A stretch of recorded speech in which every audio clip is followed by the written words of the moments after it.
Se você fosse tocar em uma orquestra, mas acabasse invocando uma entidade demoníaca que finaliza todos que escutam a melodia, o que você faria? Com certeza, a primeira coisa seria deixar o like e se inscrever no canal. Aqui é o Drake, e nesse vídeo do Derrotando Filmes, iremos acompanhar Melanie tentando salvar a sua filha desse demônio. E eu vou apontar os erros cometidos, o que você não deveria fazer, e tentar tomar as melhores decisões para derrotar o flautista demoníaco em Sinfonia do Mal. Essa senhora está guardando um segredo muito sombrio, mas guardar isso para si estava literalmente lhe enlouquecendo aos poucos. E por isso, quando o homem que presumimos ser o maestro liga pedindo para que Catherine toque novamente a melodia que construiu na sua carreira e fez ela conquistar as coisas grandes que tem, a idosa surta, dizendo que não poderia fazer isso de novo, pois aquela coisa era maligna. E as recompensas que ganhou por tocar nunca cobriram os estragos que aquilo causou. E então, vendo que o cara não iria desistir, e com medo de que a partitura caísse em mãos erradas, a mulher tira um baú de dentro do esconderijo com a partitura que causou tanto mal a muita gente, e corre até o lado de fora para atirar fogo nos papéis, e destruir aquela coisa de uma vez por todas.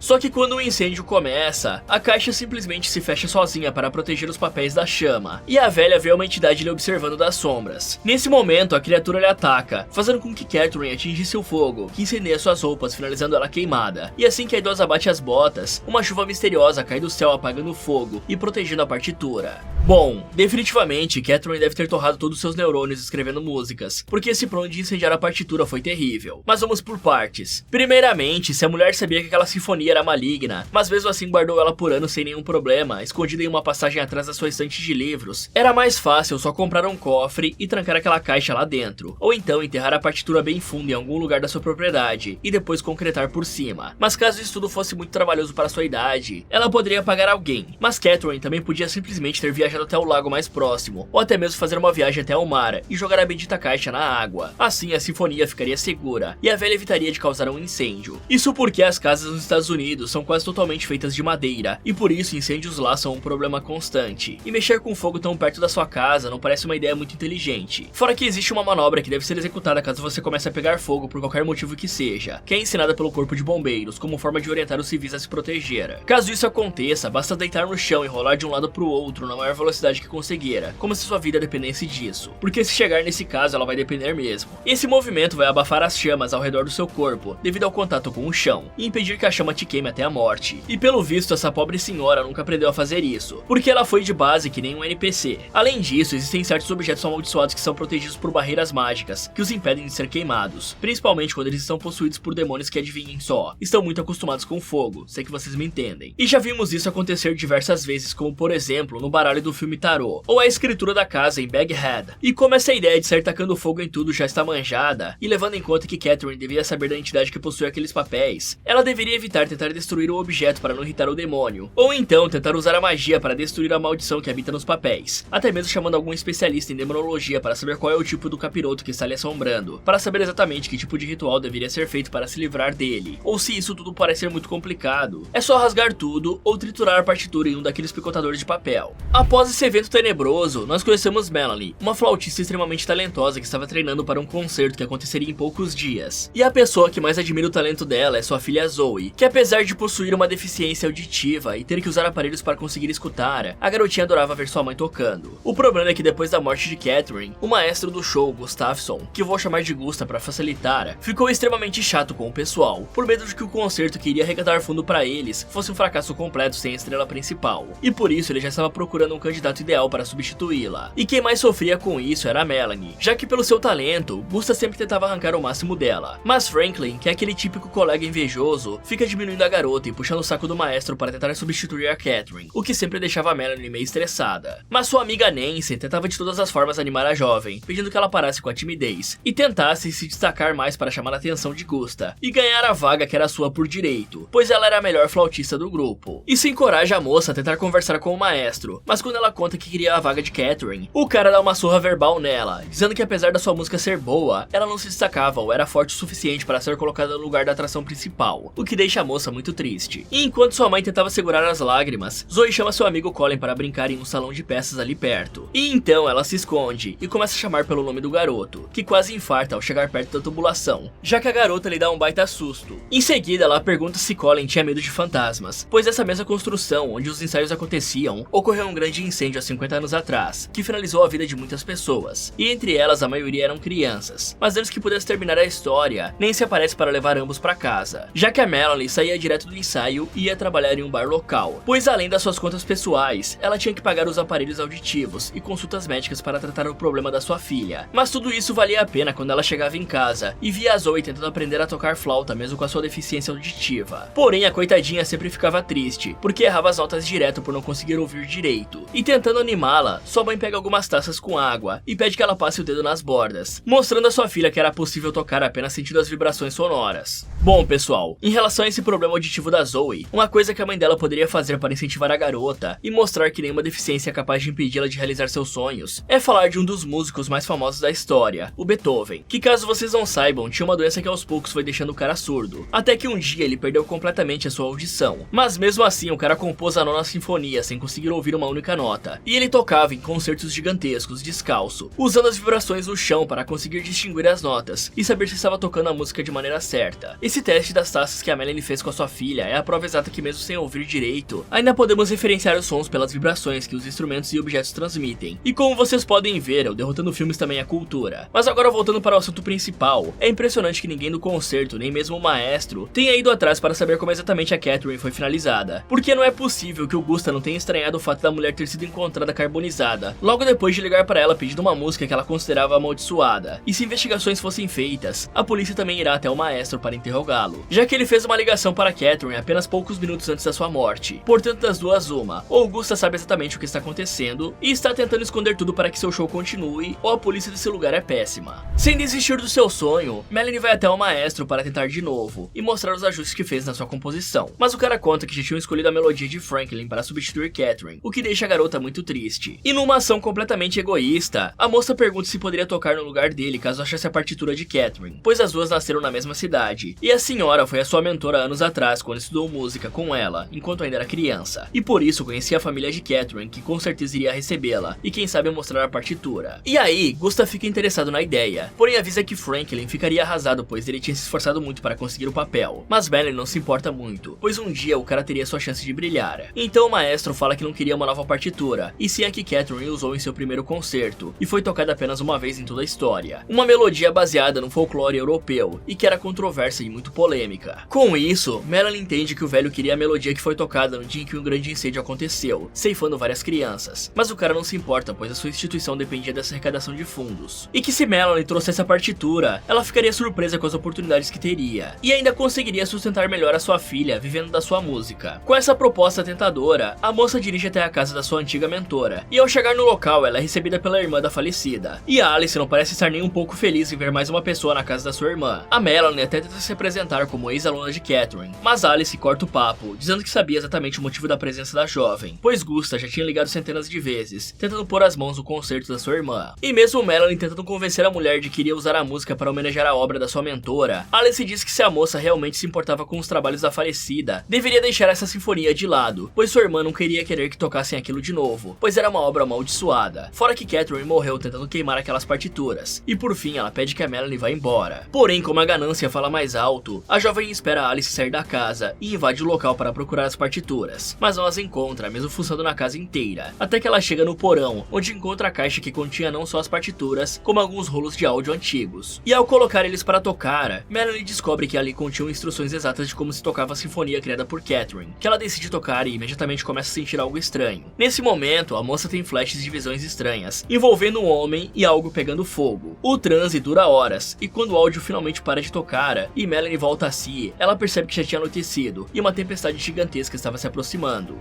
Bom, acho que inteligência não é muito bem o forte da Alice também. Isso porque ela tinha a chance perfeita de inventar uma história que afastasse as pessoas daquela melodia amaldiçoada. A mulher poderia ter dito várias coisas aqui, como por exemplo que sua irmã queimou as páginas, ou que Alice deu um fim nela depois do que aconteceu com Catherine. Qualquer coisa que deixasse entender para as pessoas que não existia mais o concerto. Porém, ao invés disso, ela preferiu deixar claro que as partituras ainda existem. Além disso, por que ela deixou essa maldita caixa na casa, ao invés de levá-la para um lugar seguro? E ainda deixou a caixa em um lugar completamente à vista, nem para esconder de novo onde a sua irmã guardava, ou como eu falei antes, colocar dentro de um cofre com senha. Quanto a Catherine, se ela queria mesmo dar um fim na música, ela poderia ao menos ter destruído os rolos de áudio para que ninguém pudesse ouvir o concerto novamente. Afinal, galera, músicos treinados possuem uma técnica auditiva, que consegue identificar exatamente as notas tocadas preocupadas apenas de ouvir os instrumentos, então tudo que fosse relacionado à melodia tinha que ser destruído se quisessem pôr um fim a essa maldição. E agora, falando da Melanie, essa moça tem que começar a ter um pensamento mais empreendedora, pois já que ela foi capaz de ensinar sua filha que tem problemas auditivos a tocar, ela poderia facilmente ensinar outras crianças e abrir uma pequena escola de música para arrecadar dinheiro, ou poderia fazer um curso e começar a ensinar música para crianças com deficiência, já que além de flauta, ela pode pedir à sua amiga Nancy uma ajuda e também acrescentar violino na lista de instrumentos, já que flautistas regionais e não muito conhecidos ganham de 30 a 60 mil dólares por ano, o que dá em torno de 3 a 6 mil dólares mensais, uma renda que a jovem poderia ultrapassar facilmente se conseguisse muitos clientes. Fora que, como uma flautista experiente de uma orquestra reconhecida, Melanie deveria perceber que tem algo de estranho com aquela melodia, pois só de ouvi-la, a moça ficou em um transe estranho e nem percebeu as várias horas passando. Isso que eu nem falei das alucinações musicais que ela teve. Portanto, mesmo que sua carreira dependesse disso, ela ao menos deveria analisar direito as partituras e a história por trás dessa música antes de fazer alguma besteira, que pode gerar uma catástrofe irreversível. Sem se importar com o fato estranho que acabou de viver, Melanie pega a caixa com as partituras, os rolos de áudio e o aparelho, colocando tudo em seu carro o mais rápido possível. Porém, quando ia embora, ela percebe que tinha esquecido a chave dentro da casa e volta para pegá-la. Só que dessa vez algo estranho chama sua atenção, pois tinha uma ventania dentro da casa que fazia com que todas as flautas soprassem harmonicamente ao mesmo tempo, gerando uma melodia assustadora. Nesse momento, a moça olha para o canto da sala e vê uma figura encapuzada que avança em direção a ela, fazendo a mulher correr de volta para o seu carro. E enquanto tentava dar a partida, Melanie vê a figura encapuzada se aproximando e foge antes que aquilo lhe alcançasse. Voltando ao teatro, a mulher pergunta a Gusta se mais alguém tinha sido enviado para a casa de Catherine, mas o cara fala que não. E quando pega a partitura para analisar, ele percebe algo bizarro. O ato final da música estava faltando. Irritado, o cara pergunta a Melanie onde estava a parte que finaliza toda a melodia, e a moça não sabe dizer, mas pede que ele ensaie com um grupo as duas primeiras partes, pois conhecia o trabalho da sua mentora, e seria capaz de finalizar a obra para tocarem. E aí o maestro avisa que tinham apenas uma semana para fazer isso, e informa que se Melanie conseguisse fazer isso, iria ajudá-la a chegar ao topo. Por isso, a mulher vai para casa e começa a estudar a partitura por horas a fio, escutando a música várias vezes, sem nem imaginar as consequências devastadoras que isso iria trazer, já que novamente, assim que coloca os fones, a moça começa a ter visões bizarras, e no fim da melodia, até escuta sons que parecem um choro de dor, mas sempre que volta do transe, ela percebe que completou mais da música sem nem perceber, o que motiva ela a buscar uma ajuda mais profissional. Então ela vai atrás do seu amigo Philip, um professor de faculdade que ensinava os fundamentos da música, e assim que ouve a melodia de Catherine, o cara fica em completo transe, encantado com a sinfonia. Mas a Melanie avisa que tinham certas coisas que não faziam sentido. A primeira coisa é que sua professora tinha um estilo diferente desse que estava tocando, e a segunda é que Catherine tinha escrito em latim no canto da folha: traga discórdia para a harmonia e caos para o cosmo. E aí o professor fala que harmonia e discórdia, ou caos e cosmos, eram opostos, e a música trazia o som para o ar e preenchia o silêncio, que também são coisas opostas. Então isso pode ser uma referência que Catherine fez com a música. Nesse momento, o homem vai até um aparelho para demonstrar o que estava dizendo, e fala que quando haviam forças agindo tem equilíbrio e gera um padrão natural, mas se acrescenta uma perturbação como o caos, o padrão se torna imprevisível. Além disso, antigamente as pessoas acreditavam que a música tinha o poder para alterar a psique humana, e tinham até músicas que eram consideradas feitiços, podendo causar alucinações e até levar uma pessoa à completa loucura. Essas melodias eram chamadas de músicas demoníacas, e isso tudo deixa Melanie ainda mais assustada, mas como sua vaga no topo estava em jogo, ela ignora tudo e fala que tinham vozes no final da gravação, mas não conseguia distingui-las e entender o que estava sendo dito, e pede ajuda do cara para corrigir essa parte do áudio. Bom, pessoal, Melanie deveria correr o mais rápido possível assim que começou a escutar os sons de flauta. Isso porque não faz muito sentido uma ventania forte o suficiente para criar sons desses instrumentos, principalmente porque todas as portas e janelas estavam fechadas e não tinham correntes de ar dentro da casa. Então isso pode significar duas coisas, e ambas são perigosas. A primeira, e mais pé no chão, levando em conta que a moça não sabe do demônio que se esconde na música, é que a tempestade gerou algum problema estrutural severo na casa, o que pode ter levado a diversas rachaduras ou buracos na construção por onde o ar está entrando, e essas rachaduras posteriormente poderiam fazer com que a casa desabasse. E a segunda e mais supersticiosa é que a música estava amaldiçoada, e ao ouvi-la, Melanie liberou uma entidade tão poderosa que consegue até mesmo controlar o fluxo de ar no ambiente ao seu redor. Mas o que tem em comum entre ambas as possibilidades é que fugir é a melhor escolha possível. E esse plano de Melanie é uma burrice absurda, galera, pois se ela quer salvar a instituição, isso que ela vai fazer pode acabar prejudicando ela ainda mais. Porque se essa música é da autoria da Catherine, tocá-la sem a permissão da dona ou dos seus familiares agora que ela faleceu é uma violação dos direitos autorais. E digamos que depois de anos trabalhando no YouTube, eu entendo um pouco desse assunto. E caso a Alice veja o concerto de sua irmã sendo exibida de novo, pois o marketing do espetáculo iria girar todo em volta dessa música. Desse jeito, a Alice poderia processar o Gustafsson e a Melanie, e não só ganhar uma bela grana, como fechar de vez o teatro do cara, fazendo toda aquela arrecadação de fundo ser inútil.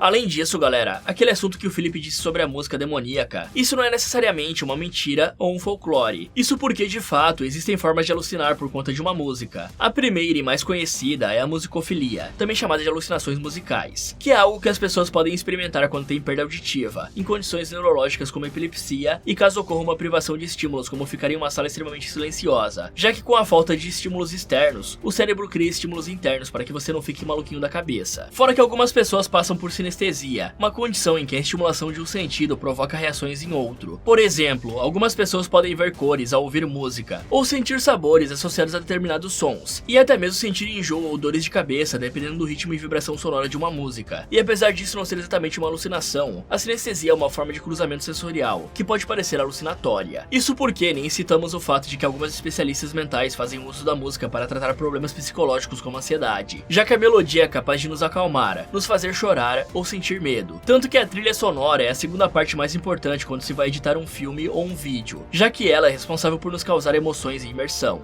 Enquanto Melanie corria atrás de decifrar a música, sua filha estava em casa junto com seu amiguinho Colin, a mãe do garoto, pois Nancy sempre ficava de babá quando a sua amiga não podia cuidar da filha. O problema é que Colin ficava zombando da Zoe enquanto ela praticava, dizendo que não tinha como ela ser musicista, pois a audição era um fator muito importante. E graças a esse comentário infeliz, as coisas vão começar a dar muito errado, já que para se vingar, Zoe leva o garoto até a sala onde sua mãe estava trabalhando na música de Catherine, e pede que o garoto espere ali enquanto ia pegar uma bola. Porém, assim que a garota sai, o moleque decide ir até o gravador antigo para ouvir a música, e só sai do transe quando a Zoe volta lhe chamando para brincar. E como forma de vingança, ela leva o seu amigo até o andar mais baixo do prédio onde moravam, enquanto ele conta sobre as visões que teve quando ouviu a música. Mas sua amiga nem presta atenção, pois só levou ele ali porque era muito escuro, e a menina sabia que o Colin morria de medo do breu. Então ela pede que o menino comece a contar antes que saia para procurá-la, mas quando abre os olhos, o jovem ouve alguns assobios estranhos e vê a bola rolando das sombras. Com isso, o garoto vai até o local e joga a bola de volta para ter certeza que sua amiga estava ali. Mas quando a bola volta até seus pés, ele fica curioso e tenta acender as luzes para ver quem estava ali. Porém, quando vê uma figura encapuzada num canto escuro, Colin quase tem um treco, e só piora quando Zoe salta das sombras lhe dando um susto, que faz o menino correr até a sua mãe. Logo, Melanie chega em casa e repreende sua filha pelo que ela fez, mas por alguma razão, Colin nem menciona a figura estranha no porão. Em seguida, Nancy leva seu filho para casa, para o garoto poder descansar. Só que ela fica intrigada com o fato de que Colin não parava de assobiar a sinfonia que sua amiga estava estudando, independente de quantas vezes ela pedisse para o menino parar. Era como se o transe nunca tivesse saído dele. Então ela simplesmente desiste e vai dormir, sem nem imaginar que essa é a última vez que ela vê o garoto com vida. Isso porque, durante a noite, o garoto ouve sons no seu quarto e acorda assustado para ver o que está acontecendo. Porém, quando não enxerga ninguém ao seu redor, ele decide olhar embaixo da cama e só encontra um rato. Com medo, a criança joga uma blusa por cima do bicho, que começa a correr em sua direção, fazendo o garoto recuar até o armário, onde ele é capturado pela entidade que espreitava nas sombras. Ok, a Melanie com certeza não liga tanto para sua filha quanto parece, e muito menos para as pessoas que frequentam sua casa, como a Nancy e o Colin. Já que ela sabia que tinha algo de errado com a música, por que ela deixou essa coisa exposta para qualquer um poder mexer e ouvir? No mínimo, esse aparelho deveria ter ficado trancado ou escondido até que a moça estivesse em casa, principalmente porque, pelo que parece, apenas as pessoas que escutam a música ficam sob o encanto do demônio, e até aquele momento, nenhuma das crianças tinha ouvido a melodia. Quanto a ir brincar no andar mais baixo do prédio, não é possível que as portas até lá não fiquem trancadas, já que tem o fosso do elevador ali e um monte de cabos espalhados que são um risco para crianças, animais e os moradores. Geralmente, esses locais são só para o pessoal autorizado da manutenção, e não ficam abertos para o restante dos moradores. Além disso, o Colin deveria ter mencionado a figura encapuzada que viu lá embaixo, pois isso faria a Melanie perceber que realmente tinha algo maligno no concerto, e impediria ela de cometer o maior erro da sua vida. E também tem o fato de que aquela pessoa poderia ser um morador de rua que invadiu o local, já que nos Estados Unidos é até que comum a prática de algumas pessoas morarem escondidas na casa das outras, pois o padrão de vida em algumas cidades como Nova York é extremamente elevado, o que faz com que muitos morem na rua ou até mesmo em carros, e na procura por formas de conseguir sobreviver por lá, essas pessoas acabam invadindo casas ou construções abandonadas para se abrigarem. Na manhã seguinte, Melanie acorda com Nancy batendo em sua porta desesperada, pois seu filho tinha desaparecido. Assustada e com dó da amiga, Melanie chama a polícia para relatar o caso, pois não encontraram Colin em lugar nenhum. Depois de dar o seu depoimento às autoridades, a moça vai até Augusta para mostrar o progresso que tinha feito em completar as partituras da Catherine. Mas quanto mais ela escrevia, maior era o medo de mostrar isso para as crianças, pois era uma música muito assustadora e dramática. Porém, o maestro fala que não liga se as crianças ficarem traumatizadas, desde que consiga arrecadar o dinheiro. E aí ele pergunta quando a música ficaria pronta, e Melanie promete que entregaria no dia seguinte. Só que Gusta sente hesitação vindo dela, então ele leva a Melanie até o palco, dizendo que se a música não estivesse pronta até o fim do dia seguinte, a moça não teria mais um lugar em sua orquestra. Mais tarde, o pessoal chega para ensaiar o o primeiro e o segundo ato. E então Franklin confronta Melanie dizendo que não podiam contar com essa música se ainda não tinham uma ideia de como finalizá-la. E pede para a garota aproveitar seus 15 minutos de fama, pois eles iriam acabar com o fim da apresentação. Em seguida, os músicos começam a tocar a sinfonia, e após alguns minutos de música, todos ali começam a ter alucinações e sentir um calor que parecia vindo do inferno. Porém, esse pequeno momento é revelador para Melanie, que consegue prestar atenção nas visões e entender que a pessoa que tocava a flauta estava próxima a um lago que ficava perto de um castelo. Mas o seu transe é rompido quando Franklin cai no chão depois de tocar a sua parte, como se toda a força do homem tivesse sido sugada, e aí ela percebe que seu nariz estava sangrando e corre para ajudar o seu colega. Depois desse acontecimento estranho, Melanie liga para Philip para pedir ajuda, perguntando se a música poderia deixar as pessoas doentes, mas o cara fala que isso era apenas um mito, pois não era cientificamente comprovado. Porém, quando Melanie olha para trás e vê um quadro, ela desliga o telefone e percebe que talvez a música que ela estava escrevendo tivesse uma origem mitológica muito maior do que pensava. Isso porque no quadro estava o Lago Visa, que fica na cidade de Hamelin, na Alemanha. Então ela vai para casa e pega o livro do flautista de Hamelin para ler, até que sua filha aparece e pergunta o que a mulher fazia com seu livro. E aí a moça começa a contar para a garota sobre o flautista, dizendo que há muitos anos, uma cidade na Europa sofria com uma praga de ratos, provavelmente fazendo menção à peste negra. Porém, quando tudo parecia perdido, um flautista aparece e diz que livraria os cidadãos dos ratos em troca de um alto valor, que os aldeões concordaram em pagar. Com isso, o músico tocou sua flauta e atraiu os ratos para fora do vilarejo, mas quando foi cobrar seu pagamento, todos se recusaram a lhe dar o dinheiro. Irritado com isso, o homem tocou uma música durante a noite daquele mesmo dia, atraindo todas as crianças com sua melodia macabra. Vendo que essa história não ia acabar bem, Melanie encerra o conto, pedindo que a sua filha vá dormir, pois ela ainda tinha que terminar a música. Ok, galera, com certeza essa garota não vai dormir hoje. Aparentemente, essa tal mitologia alemã que Catherine se inspirou era a história do flautista de Hamelin, também conhecido em alguns contos como o flautista mágico. Uma lenda que é cercada de mistérios e possui várias interpretações que se criaram ao longo dos séculos. Essa história é ambientada na Idade Média, aproximadamente no ano de 1300, e começa com a cidade de Hamelin sendo infestada por ratos que estavam destruindo suas colheitas, comendo seus alimentos e até mesmo mordendo pessoas, até que um homem misterioso chega na cidade, prometendo se livrar dos ratos em troca de uma recompensa. Só que uma coisa que poucas interpretações dizem é a possibilidade do que o flautista era na verdade um golpista, que tinha a capacidade de encantar os ratos e jogava essas pragas em cidades apenas para aparecer como um salvador, levando os animais embora e ganhando uma bolada em cima da desgraça dos outros. Infelizmente, os aldeões acabam aceitando o acordo por falta de opções. Então o flautista começa a tocar sua flauta mágica, e todos os ratos da cidade, encantados pela melodia, o seguem até o rio Visa, onde os ratos se afogam, e a cidade finalmente é libertada da praga. No entanto, quando o flautista retorna para receber a sua recompensa, os cidadãos de Hamelin, agora livres dos ratos, recusam-se a pagar o que haviam prometido. Revoltado pela traição, o flautista decide se vingar, e em um dia de festa na cidade, o flautista retorna, dessa vez tocando uma melodia ainda mais encantadora, que faz as crianças da cidade, hipnotizadas pela música, seguirem o cara para fora de Hamelin, desaparecendo e nunca mais sendo encontradas. E aqui tem algumas variações da lenda, pois em algumas versões, as crianças são levadas para uma caverna que se fecha atrás delas. Em outras, elas são conduzidas para uma terra distante e desconhecida, de onde não conseguem retornar. E algumas lendas dizem que 130 crianças foram levadas nessa brincadeira. E em certas versões, não existem nem menção aos ratos, e a história se concentra apenas no rapto das crianças, sugerindo que a lenda possa ter um fundo histórico relacionado a migrações ou desastres. Porém, agora sabemos com o que estamos lidando, o que facilita um pouco o nosso trabalho de sobrevivência. Isso porque os poderes dessa entidade são basicamente a capacidade de encantar e controlar seres vivos usando a música, podendo também gerar alucinações e deixar as pessoas que ouvem suas melodias doentes, gerando sangramento nasal e insônia, o que piora ainda mais o cansaço e a sensação de mal-estar das pessoas, fazendo com que tomem péssimas decisões. Se bem que aqui também tem bastante culpa dos adultos, já que todos esses ensaios estão literalmente fazendo os dedos das mãos deles sangrarem, gerando alucinações, esgotamento e transes inexplicáveis. Mas mesmo assim o povo continua tocando, sendo que com certeza existem outras obras ainda mais famosas que chamariam mais atenção se fossem colocadas em cartaz. Quando a sua mãe foi deitar, Zoe aproveita a brecha para ir até a sua sala de composição e ouvir a música tão assustadora que foi capaz de deixar o Colin com medo. Porém, enquanto ouvia a melodia, a garota nem percebe que o flautista estava se aproximando por trás para capturá-la. Só que ao sentir a presença do mal, a garota retira seus aparelhos, conseguindo se salvar antes que fosse muito tarde. No dia seguinte, Melanie acorda em sua cama cercada de partituras musicais, que ela não se lembrava de ter escrito. Isso, somado aos fatos estranhos que aconteceram recentemente, faz ela decidir pesquisar sobre o incêndio que aconteceu há 50 anos atrás. E para sua surpresa, ela descobre que nenhum dos corpos das crianças foi recuperado, o que era muito estranho. E enquanto ela tentava descobrir o que estava acontecendo, vemos Zoe na escola tentando se concentrar, mesmo com a melodia ensurdecedora em seus ouvidos. E aí a menina nota uma pequena bola rodando até um ônibus escolar abandonado, e quando ela entra no veículo, a jovem começa a ouvir um zumbido muito forte forte em seus ouvidos e decide tirar os aparelhos. Nesse momento, ela olha pela janela e percebe uma figura encapuzada tocando uma flauta do lado de fora, e as vibrações sonoras são tão altas que ela sente em seu corpo, até que o som quebra as janelas do ônibus, e esse acidente manda a garota direto para sua casa, onde sua mãe pergunta o que estava acontecendo, pois ela estava ficando preocupada com a sua filha. Então a garota finalmente decide contar para sua mãe que ela e Colin ouviram a música que ela guardava no escritório. Imediatamente isso faz a mulher entender o que estava acontecendo, e depois de acalmar a filha, Melanie vai até a sala de composição e joga todas as fitas de partitura dentro da caixa de onde tirou, determinada a destruir o que estava ali dentro. Porém, ela ouve algo se movendo dentro do seu guarda-roupa, e quando abre ele para olhar o que era, a moça se assusta com um rato em meio às suas roupas. E nesse momento, enquanto Melanie estava distraída, o flautista salta das trevas atacando a mulher. Algum tempo se passa, e Zoe vai até o escritório para conversar com sua mãe, mas percebe que ela parecia estar em um transe, escrevendo a partitura sem parar por um segundo, numa velocidade sobre-humana. Então a garotinha chega perto para tentar despertar sua mãe, e ela percebe que Melanie estava possuída pelo flautista. E para tentar salvar sua mãe, a garota rasga uma página da partitura, fazendo com que Melanie despertasse. Porém, a mulher parecia não fazer ideia do que estava acontecendo, mas Zoe avisa que aquela música estava deixando ela doente, o que faz a Melanie repensar um pouco suas ações. Bom galera, como eu mencionei anteriormente, o flautista precisa que suas vítimas escutem sua música para caírem nos seus feitiços. Portanto, se Zoe ficar sem os aparelhos auditivos, ela pode sobreviver à criatura, já que a sua cabeça apenas não explodiu junto com as vidraças do ônibus porque ela não era capaz de ouvir a melodia. Se bem que essa menina também tem um senso de autopreservação tão ruim quanto a mãe dela, pois seguir uma bola que se move sozinha até um ônibus abandonado é um ótimo jeito de ser sequestrada. Quanto a Melanie, já que ela estava fazendo coisas que não se lembrava e tendo esses apagões do nada, ela poderia deixar uma câmera no seu quarto para gravar ela durante algumas noites e descobrir o que estava acontecendo. Assim ela não só saberia que era possuída pelo flautista, como também teria uma prova irrefutável do quão maligna era aquela música, e poderia, quem sabe, impedir o Gustafsson de tocá-la para outras crianças. E agora também sabemos de mais um poder da entidade, que é capaz de possuir e controlar as pessoas que ouvem a sua música. E para combater isso, talvez possamos criar um círculo de sal em volta da nossa cama, ou usar algum amuleto que inibe a presença da entidade. Pois se magia musical existe aqui, é bem possível que outras magias também sejam reais. E não custa nada tentar colocar aqueles protetores auriculares para impedir o som, ou até mesmo algodão nos ouvidos igual o Chris fez em Corra. Mas uma coisa que me chamou a atenção foi o fato de que Zoe conseguiu rasgar uma das partituras facilmente, sem qualquer consequência negativa, mostrando não só que é possível e extremamente fácil destruir aquilo tudo, como também prova que a entidade estava ligada àquela música, já que ao destruir apenas uma página, ele perdeu parte dos seus poderes e ficou bem mais fraco, sendo incapaz de continuar controlando a Melanie. Então, se destruirmos todas as partituras, também finalizamos o flautista e salvamos a todos. Sabendo disso, eu compraria aquele picotador de papel e daria um fim a tudo aquilo rapidinho.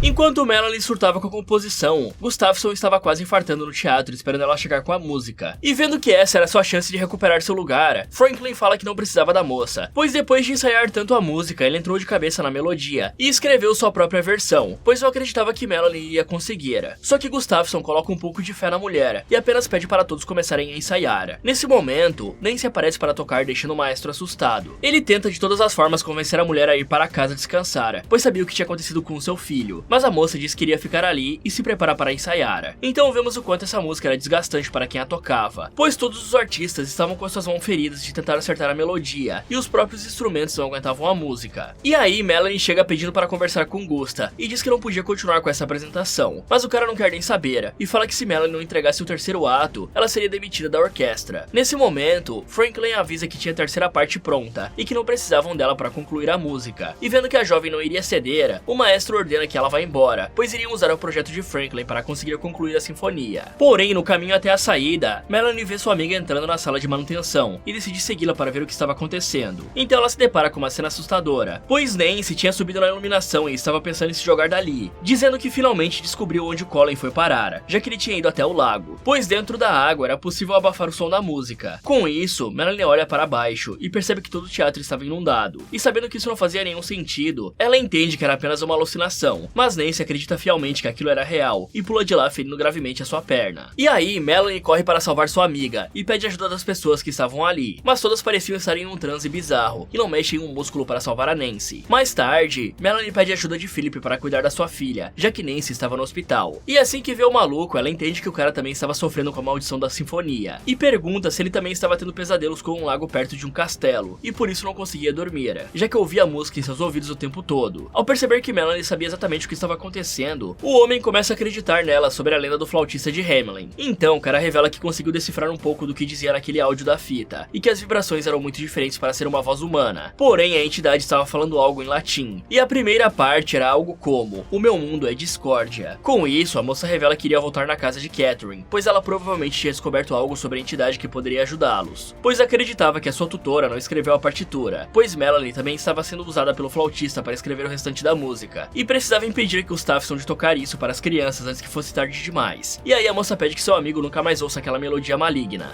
Bom, pessoal, esse mundo da música é realmente bem tóxico, e esses artistas com os dedos e as mãos feridas de tanto tocar é a realidade de muitas pessoas que entram para esse ramo. Um filme bem famoso que retrata isso é o Whiplash, Em Busca da Perfeição, que mostra um garoto se degradando fisicamente e psicologicamente para tentar ser aceito pelo seu maestro e conseguir tocar o solo de bateria perfeito. Então não achem que isso só está acontecendo por conta da melodia, já que mesmo antes de ouvir ela, Gustafsson já forçava seus músicos além do limite, e a melodia do flautista só piorou tudo. Quanto a Nancy, ela definitivamente precisa arrumar alguns amigos melhores, isso porque Melanie estava apenas a meio centímetro dela, e mesmo assim nem tentou segurá-la antes de se jogar. E pelo amor de Deus, essa mulher deve ter as pernas mais fortes do mundo, porque ela caiu de uma altura considerável, e só fez uma pequena fratura exposta na perna, sendo que qualquer outra pessoa que tentasse esse feito, provavelmente ia ficar o resto da vida numa cadeira de rodas, pois com certeza quebraria os 2 joelhos no processo, ou até mesmo a coluna, ou quem sabe até iria de base, dependendo do jeito que caísse e batesse a cabeça. E essa mulher aqui achou que estava jogando Assassin's Creed, porque ela simplesmente fez um baita salto de fé. Além disso, Gustafsson deveria administrar melhor o teatro, pois ele sabia que algumas pessoas levavam seus filhos até o local, e mesmo assim não trancava portas que poderiam representar perigo para a vida de crianças. Na mansão de Catherine, Melanie começa a procurar que nem uma louca por respostas que pudessem lhe ajudar a derrotar o flautista, até que se depara com uma nota escrita debaixo do rasgo do papel de parede. Sem pensar 2 vezes, a jovem rasga tudo apenas para encontrar mais uma parte da melodia maligna. Nesse momento, Alice aparece perguntando o que a jovem queria depois de roubar a partitura, pois naquela casa, por alguma razão, só tinham ratos e nada mais. Com isso, Melanie percebe que a mulher sabia da melodia e pergunta se ela sabia como acabar com aquela maldição. Mas Alice revela que não tinha jeito, contando que era criança quando a sua irmã trouxe a música da Alemanha, e que Catherine não deixou ela ouvir a sinfonia uma única vez. Porém, só depois do incêndio, Alice entendeu que sua irmã apenas queria protegê-la, e que apesar de ter demorado 50 anos, o flautista finalmente conseguiu matar Catherine, e que ela era a única coisa que ficava entre o mundo humano e o mundo daquela entidade, pois depois que se ouve a música uma vez, a melodia te captura e não tem mais volta, pois aquela partitura só trazia caos e dor para quem ouvisse suas notas. Com isso, Melanie entende que realmente existia uma forma de impedir a entidade, pois a música era baseada em trazer o caos, e só precisavam colocar harmonia na melodia para que tudo voltasse ao equilíbrio. Só que enquanto Melanie buscava uma solução para o problema, Zoe pegou o livro do flautista para terminar a história, e ela descobre que quando o homem capturou as crianças usando a música, uma criança que era surda guiou os pais até o lago onde ele afogou todas elas, mas já era muito tarde. Então, como vingança, os adultos também afogaram o flautista, que antes de ser finalizado disse que enquanto sua música existisse, nenhuma criança estaria segura. Nesse momento, Zoe ouve algo estranho e coloca seus aparelhos auditivos para conseguir distinguir os sons, descobrindo que era a voz de Colin lhe chamando das sombras. E aí a bola com qual os dois brincavam sai rolando das trevas, e Zoe segue a voz até perto de uma caixa de som, onde começa a tocar a sinfonia do flautista. A garotinha até tenta tirar os aparelhos para se defender, mas dessa vez a entidade consegue alcançá-la primeiro. Enquanto isso, no andar de baixo, Philip estava desvendando a música em latim, enquanto assistia a um programa infantil, e descobre que a segunda parte dizia o seguinte: "Quando eu estiver livre da minha prisão, terei a minha vingança." Mas quando achava que tinha encontrado ao menos uma resposta, ele começa a ouvir a música do flautista vindo da televisão, e seu nariz sangra com a melodia que entra em sua mente. Com medo de ser finalizado, o cara pega uma caneta e fura seus 2 tímpanos para que não pudesse mais ser capaz de ouvir a música. Mais tarde, Melanie chega em casa e encontra seu amigo nesse estado deplorável, mas tudo piora quando ela sai pela casa procurando sua filha, mas não encontra a garota em nenhum lugar e entende que o flautista já tinha conseguido capturá-la. Decidida a pelo menos salvar o restante das pessoas, Melanie dirige o mais rápido até o teatro para tentar parar a apresentação. Porém, quando ela chega no local, a sinfonia maligna já tinha começado a tocar, e no meio da apresentação vemos o espírito do flautista possuindo o corpo de Franklin. E a plateia, completamente hipnotizada, nem imaginava que essa simples melodia vai ser a causa da ruína das suas vidas. Enquanto o espetáculo seguia, Melanie vai até o disjuntor para tentar desligar as luzes, mas perde muito tempo pensando em qual delas era o do palco. E quando começa a desligar todos de uma vez só, era tarde demais, pois às trevas do palco, vemos que uma estranha porta surgiu do nada. E quando todos menos esperavam, o flautista literalmente renasce de dentro do Franklin, rasgando sua carne. Vendo isso, Gustafsson tenta intimidar a entidade, mas é facilmente finalizado pela criatura em frente a uma plateia dominada pela música. E depois de acabar com todos os músicos do lugar, o flautista começa a tocar uma nova melodia, que abre a porta misteriosa atrás dele, que revela ser um portal para uma outra outra dimensão. Ok, olha galera, aparentemente qualquer um que possua uma audição saudável está em perigo contra o flautista, por causa da sua música encantadora. Portanto, mesmo que seja arriscado, caso queiramos combater a entidade, devemos nos induzir a algum tipo de surdez temporária, como o Philip fez, porque mesmo que esses ferimentos possam ser perigosos e causar danos permanentes, ficar surdo com certeza é melhor do que perder a vida, e existem algumas formas que podem fazer isso sem ser tão prejudicial para a nossa saúde. A primeira e mais óbvia seria tentar usar abafadores de som combinados com protetores auriculares para tentar impedir da melodia ser escutada. E caso isso não funcione, teremos que usar algumas soluções um pouco mais dolorosas. E uma delas seria a exposição a sons de alta intensidade, como música alta em fones de ouvido, concertos, explosões que podem causar perda auditiva temporária, conhecida como perda auditiva induzida por ruído. E isso acontece porque os cílios das células auditivas dentro do ouvido interno podem se danificar temporariamente com excesso de som. Em alguns casos, ruído alto pode causar um zumbido nos ouvidos e perda auditiva que pode durar horas ou até dias, dependendo da intensidade e duração da exposição, o que seria ideal para essa nossa missão. Outra forma de fazer isso é através de medicamentos ototóxicos, que quando são tomados em doses altas ou sem orientação médica, podem causar perda auditiva temporária, e se o medicamento for interrompido, a audição geralmente retorna ao normal. E pelo amor de Deus, ninguém tente isso em casa, galera. Isso é uma situação hipotética para lutar contra um demônio flautista. E por último, mas menos recomendado, o caminho de Philip, que são conhecidos como traumas auditivos, pois um golpe na cabeça ou trauma físico ao ouvido pode causar uma perda auditiva temporária, e se o dano não for grave, a audição pode voltar ao normal após a recuperação, se bem que o Philip parecia ser bem surdo mesmo antes de fazer isso, já que ele não ouviu a música e nem mesmo a Zoe gritando no andar de cima. E por falar nela, como eu disse anteriormente, o senso de autopreservação dessa menina é menor que zero, porque ela leu explicitamente que a única criança que sobreviveu ao ataque do flautista só fez isso porque era surda, e mesmo sabendo disso, ela decidiu colocar os aparelhos no ouvido. Aparentemente ela estava querendo fazer o speedrun de ser capturada pelo flautista. E digamos que ficar procurando luzes de palco para desligar é uma ideia meio que demorada, né? Ativar o alarme de incêndio seria muito melhor e mais eficiente, já que praticamente cortaria o transe de todo mundo.